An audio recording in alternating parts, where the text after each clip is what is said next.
نبی پاک صلی اللہ تعالیٰ علیہ وسلم اپنے گھر سے نکل کر سیدھے سیدنا ابو بکر صدیق کے گھر گئے۔ یہ ہجرت کی رات ہے۔ آپ کو جب اللہ کی طرف سے حکم ہوا کہ آپ مکہ مکرمہ چھوڑ کر مدینے کی طرف روانہ ہو جائیں تو حضرت ابو بکر صدیق اپنے گھر میں تیاری میں تھے، اٹھے اور رات کو چل پڑے۔ یہ رات کا وقت تھا۔ حضرت ابو بکر صدیق کے گھر میں آپ کی بیٹیاں تھیں اور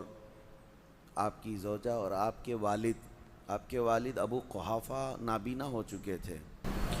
لیکن وہ ایمان لائے ہوئے نہیں تھے اس وقت تک۔ حضرت ابو بکر صدیق نے صرف اپنی بیٹی حضرت اسماء سے کہا تھا کہ ہم سفر پر جا رہے ہیں، بابا کو کہنا مت اور اپنا خیال رکھنا۔ تو کچھ چیزیں حضرت ابو بکر صدیق نے ایک گٹھری میں پتھر سب ڈال کر باندھ کر ایک طاق میں رکھ دیا کہ انہیں پتہ تھا کہ ان کے والد جو ہے یہ پوچھیں گے کہ ابو بکر سارے پیسے بھی گھر سے لے کر کے گیا ہے۔ تو حضرت اسماء جو ہے اس کام پر تھیں کہ اپنے دادا بوڑھے تھے، وہ دوسرے دن جب ان کو پتہ چلا کہ حضرت ابو بکر گھر پر نہیں ہیں اور جا چکے ہیں تو وہ آئے اور اپنی پوتی اسماء سے کہا کہ دیکھو ذرا کہ ابو بکر سارا سامان لے کے تو نہیں گیا۔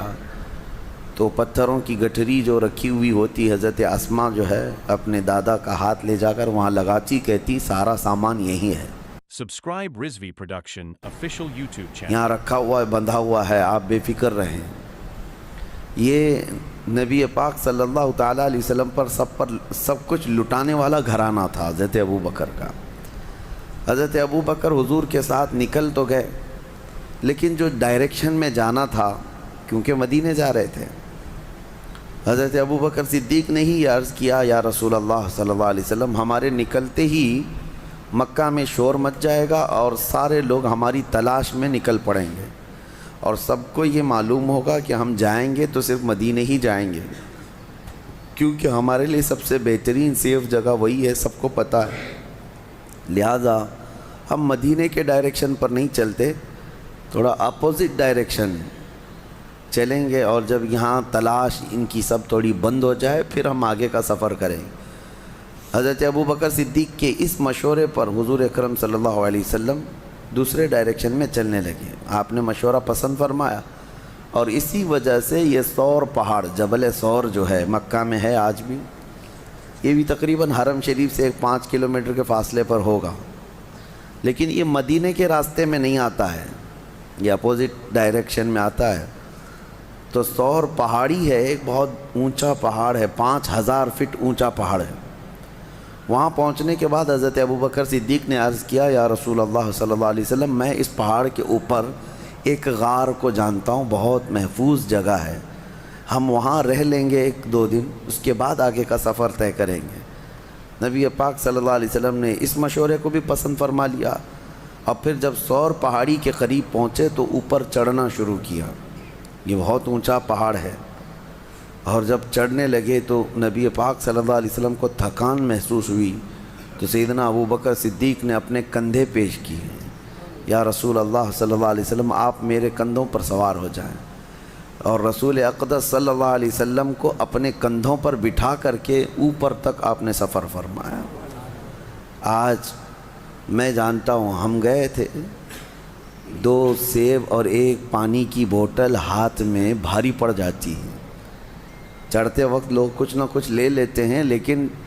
کسی کے ہاتھ میں کچھ ہے تو چڑھنا اتنا بھاری ہو جاتا ہے کہ لوگ اپنا سامان بیچ بیچ میں چھوڑ جاتے ہیں، کہ اوپر چڑھنے کے لیے خالی ہاتھ ہونا پڑتا ہے۔ اس دن مجھے احساس ہوا تھا، جا کر کے آنے کے بعد کتنے دن تک تو پٹھے درد کرتے ہیں، تھوڑا تھوڑا تھوڑا کرتے کرتے کوئی چڑھان ہوتی ہے، کئی بار بیچ میں الٹی آ جاتی ہے، چکر آ جاتے ہیں، کوئی آج تک باضابطہ سیڑھیاں نہیں بنی ہیں، اسی طرح سے چڑھنا ہے۔ اور اس دن اندازہ ہوا کہ صدیق اکبر نے بار نبوت کو اٹھایا تھا اپنے کندھوں پر، اور وہاں تک لے جانے کے بعد وہ جو جانثاری ہے سیدنا ابو بکر صدیق کی، وہ کمال کی ہے تاریخ میں۔ اسی لیے آپ کے لقب میں سب سے زیادہ حضرت ابو بکر صدیق ہے۔ اگر اردو میں یاد کرتے ہیں تو یار غار، یار غار کا مطلب غار کا ساتھی، اور قرآن نے بھی اس کا ذکر فرمایا، قرآن میں بھی اس کا ذکر آیا ہے کہ یاد کرو اے محبوب جب آپ غار میں تھے اور آپ کے ساتھی آپ کے ساتھ تھے۔ ایک ہی ساتھی کا ذکر اللہ نے فرمایا ہے 10ویں پارے میں۔ اس غار میں جانے کے بعد حضرت ابوبکر صدیق نے حضور پاک صلی اللہ علیہ وسلم کو باہر بیٹھنے کے لیے عرض کیا، خود جا کر اس غار کی پوری صفائی فرمائی اور اس کے سوراخ کو کپڑے پھاڑ پھاڑ کر کے بند کر دیا کہ کوئی کیڑے مکوڑے نہ آئیں، اور نبی پاک صلی اللہ علیہ وسلم کو غار کے اندر لے جا کر آرام کرنے کی عرض کی، لیکن ایک سوراخ پر آپ اپنے پاؤں کی ایڑی لگا کر بیٹھے تھے۔ نبی پاک صلی اللہ تعالیٰ علیہ وسلم وہاں آرام کرنے کی غرض سے گئے۔ اس غار کو ابھی بھی آپ جا کر کے دیکھیں گے تو اتنا چھوٹا ہے کہ کھڑا نہیں ہو سکتا، اندر کوئی صرف بیٹھ سکتا ہے، کھڑے ہونے والی جگہ نہیں ہے وہ، اور 2 ہی لوگ اندر جا سکتے ہیں غار میں، اتنا چھوٹا ہے، 2 لوگ بیٹھ سکتے ہیں، باقی سب پتھروں سے گھرا ہوا ہے۔ تو روایات میں ہے مشہور کہ ایک سانپ حضور پاک صلی اللہ تعالیٰ علیہ وسلم کی خوشبو پا کر وہاں پہنچ گیا آپ کی زیارت کے لیے، لیکن اندر جانے کے سارے راستے بند تھے۔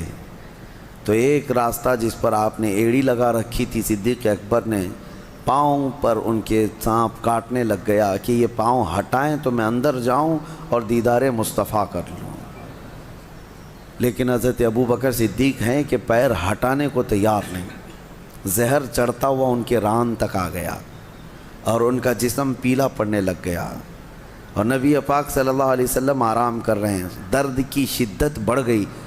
بعض روایات میں ہے کہ سانپ جتنا پرانا ہوتا ہے اتنا زہریلا ہوتا ہے، وہ کافی پرانا سانپ تھا۔